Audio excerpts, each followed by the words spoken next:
So tomorrow in the Washington Post, there's going to be an article posted that is going to dive into how there are some dietitians who have social media followings that are not properly labeling their content as paid promotions according to FTC guidelines.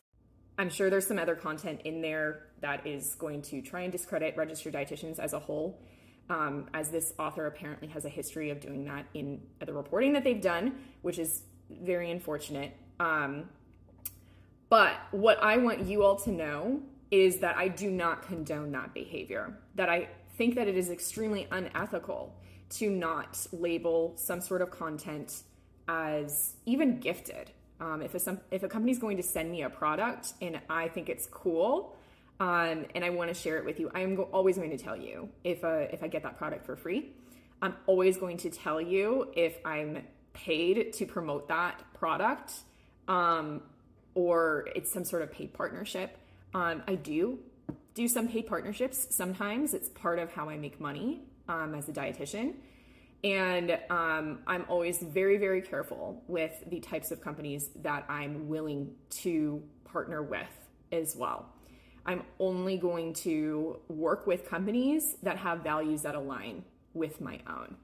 So I guess I'm making this video to say that, one, it is extremely unethical for anybody to post sponsored content without the proper labeling. That's why it's illegal. And they should be called out for doing that. And this is not all registered dietitians, the way that this author most likely is going to paint the picture of the situation. So please always reach out if you have questions or concerns about my ethical practice. It's, again, something I value deeply, to the point where I literally quoted the ethical guidelines for dietitians in my master's paper, and have done so in a couple presentations that I've done for other dietitians as well. I keep up to date, excuse me, with the required ethical training that I have to do for my continuing education. And yeah, that's that.